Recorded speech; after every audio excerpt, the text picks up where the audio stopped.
So, we have finally reached February. You know what that means? The last full month of basketball. This has been a little bit of pain, but in the good way for once? I don't know. Anyway, Yellow, resident uh, heart attack sufferer here. So, we have reached, obviously, we've reached February, and I just want to discuss what has happened for both men's and women's. Let's pivot to the more, I would say, consistent side, and that's the women's team. I know, surprising. They're there. That's for sure. I was watching the game last night because it was on local television. Thank you for putting it on there. And I was like, oh, why not? I might as well watch. So, despite their a little less record than the men's team, they still are highly regarded, I guess. So they're currently at a 14-7 record with a 6-4 Big Ten record, which gives them a tie for fifth place. Why Michigan State? Why you have to be there? Anyhow, so at one point, they were the highest non-ranked Big Ten team, but now they are not that anymore. But they've done okay. I mean, a less than 500 record on the road is a bit concerning, but at least they have that 10-2 home record to keep them up. Haven't beaten a single top 25 team, but then again, I don't think we're beating Iowa or Indiana, and well, you tried Creighton. For them, this is roughly where I had my expectations for them because I honestly never really know how they're gonna do. Besides, just be above 500. That's the basketball I apparently crave. That's weird, but they start out the season well, 3-0, playing against not the greatest competition, but I mean we scheduled it. We won an away game against Wyoming. Why? Okay. But then we ran into Creighton and we died. And then we went to Lamar. Is Lamar from Florida? I'm sure Lamar's not from... Yeah, they're from Texas. We played a neutral site game. There we go. And then played TCU, also there, and lost. It's the TCU team that started 14-0 and then lost every single player. Anyway, so then we had a good stretch, including an absolute beatdown of UNC Williams. What is it? I forget the Williams something. They're so forgetful. 3-15. What are you doing? It only has 2 wins on here.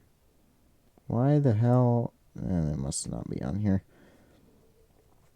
But in that stretch, we got a whole 1 Big Ten win, and then we lost to Kansas. We didn't end up like Oklahoma though, so there's that. And then Maryland at Wisconsin wins. Got trashed against Indiana. Beat Illinois at home. Can't beat Minnesota on the road. Can beat Michigan at home, but not Penn State or Iowa on the road. Scoring a whole 73 points in both of those games. Losing. And then yesterday's game. Purdue. 68-54. Could have done a little better, but I don't know. We still won every quarter. It's fine.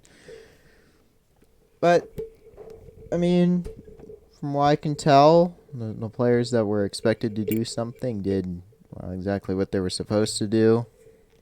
Majerski? I keep forgetting. Sometimes I forget the names. Pronunciations, my bad. It's apparently a rebounding machine. Jazz Shelley is as good as expected. Yay. At least maybe we could get some Australia. Nope. Anyway. So, yeah, they're doing all right. I mean, I I think it's interesting that the NET has us at 27 compared to when you look over to the men's, it's 60, but they have a better record. I don't know. The NET is weird sometimes. Remember when Alabama was top 5? It had like 6 losses. That was funny. I think it's still funny. But also to come with that, they had start out the season with ranked votes, then got dropped out because they lost to Creighton, which I feel like is kind of weird because we played close to. Anyway, and then somebody put us top 25, and then 2 people did, and then we kind of fell off. But that's kind of due of our own volition. But yeah, tie for 5th. I mean, I guess it could be worse. So the upcoming schedule for the 3rd. I mean, I could have probably blown this up more, but here we have the Rutgers at home, and then an away Michigan game. Then we get Iowa at home, which is not going to be fun. And then we go on the road against Ohio State.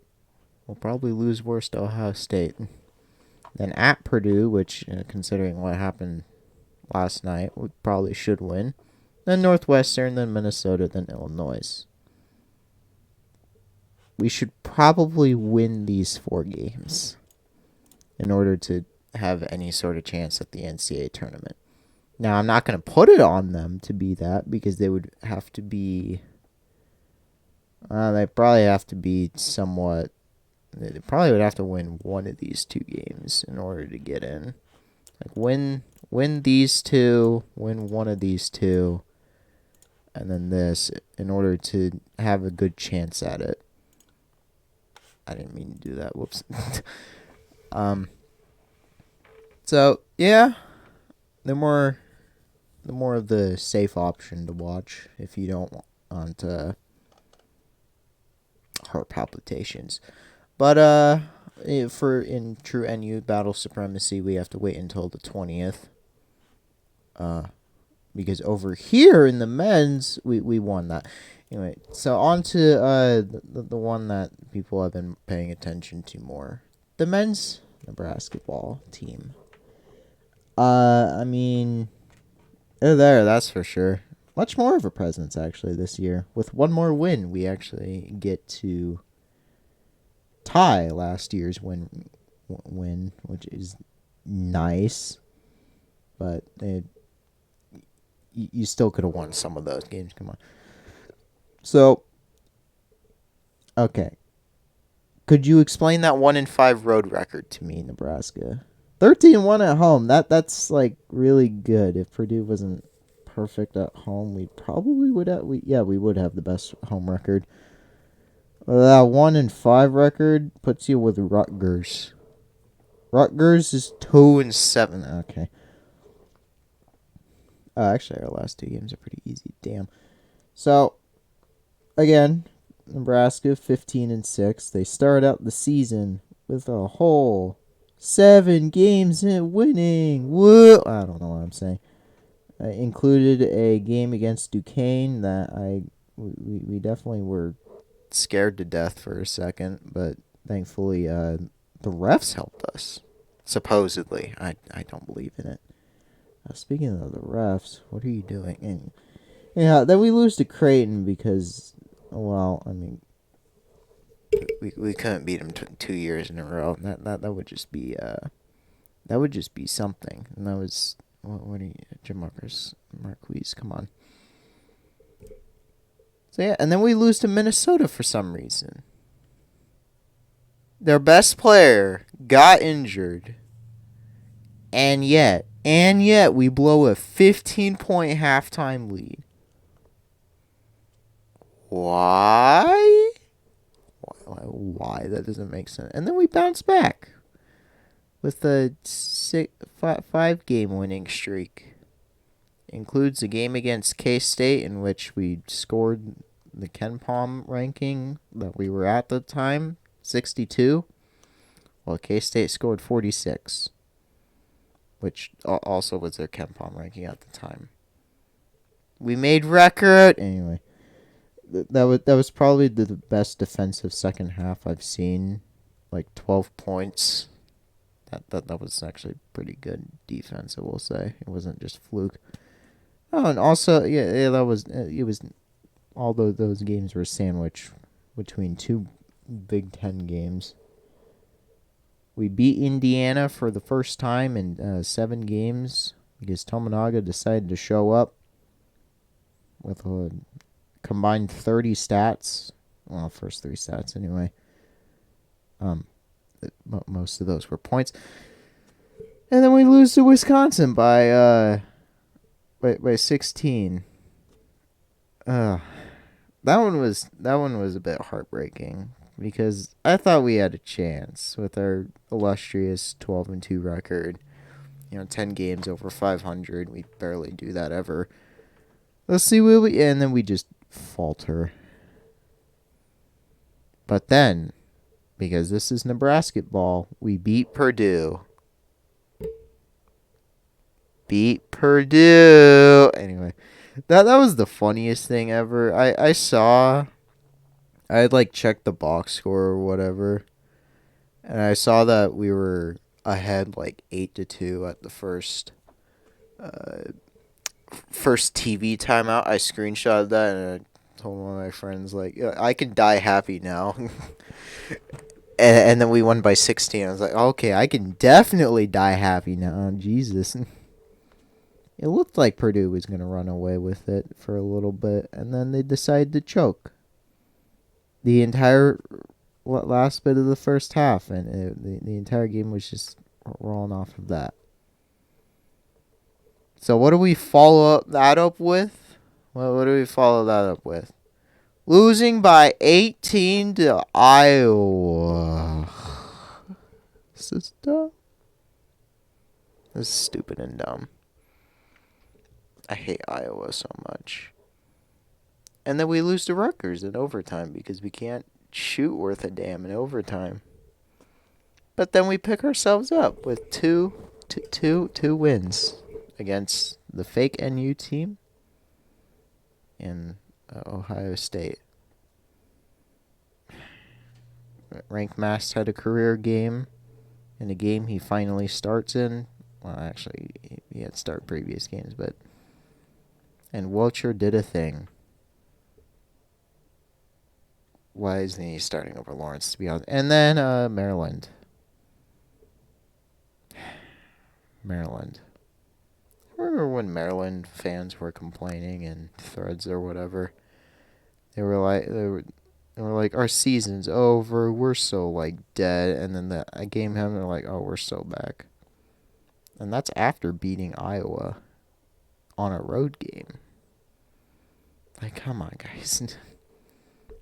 You lost to Michigan State. You don't need to be. You forced our best shooter to be frickin' C.J. Wilcher. Goddamn. But later today we play Wisconsin. At least for future road 5-5. Yeah. We play the 2 toughest games, which will be Wisconsin and Illinois. Which, oh boy. And then we get the fake NU, Michigan at home, and then Penn State at home as well. Weirdly, a 7-day gap in between. Then at Indiana, then at home against Minnesota. Please, dear God, win. Ohio State on the road. Then at home for Rutgers, and then at Michigan. Ah, crap, we get 2 Michigan games. Oh, wait, they're easy. Please keep Howard for life, Michigan. That would be... I remember when Michigan basketball was good. But we have a pretty easy end of year schedule. I don't know why they gave that to us, but like, thanks. Outside of the obvious 2 ranked teams, our hardest opponent is probably Indiana, because Ohio State is being as feckless as ever. Northwestern is just coasting after. Well, I mean, they almost beat Purdue again. They should have, but I don't know. This has been a good season for men's basketball, even if they lose every single game after this. Because, well, I mean, Tominaga is playing great. Wilcher is playing best six man. Mast and Alec are doing pretty good. But the amount of heart attacks that this team gives, coming back from games, choking games, were both the Atlanta Falcons and the New England Patriots all at the same time. Remember North Dakota? North Dakota, we were down 10 at half to North Dakota. It was not even at the top of the summit. North Dakota. The same team that couldn't beat Nebraska Omaha. We were struggling against that team. Dear God. That was terrible. They did beat Pacific though, but I don't think that's much of a that's not that much of an accomplishment, but it's still a great season for Nebraska basketball for both of them, but what this is we need this to be the year that we win a single game in the NCAA tournament. It doesn't matter if we lose by 50 in the next round. We just need one win so that that stupid record can just go off itself. I don't even care if it's a play-in game that we have a good chance of avoiding. But, good God, it would just be so nice to just have that monkey off of our back. The airport's not even close. And just win. And when the time comes, we might as well just go party and be like Eagles fans and pretty much tear down the entire city. Because that's what it's going to feel like. And, yeah, as long as we can get that one true victory that matters, it'll be all well and good. I don't even expect us to go far in the Big Ten tourney. I just want that one win, that one NCAA tournament victory, no matter what. There doesn't need to be an asterisk put on it if it's a play-in game, because we still want it. You can go screw off. But I guess let me know what you think. You can tweet it. Just kidding, I don't have a Twitter. I will see you later. I think I need to make that one Bears video later this week. But I'll have to get some more because we hired all the people. Anyway, that's all for now. I'll see you guys later, and yeah, bye.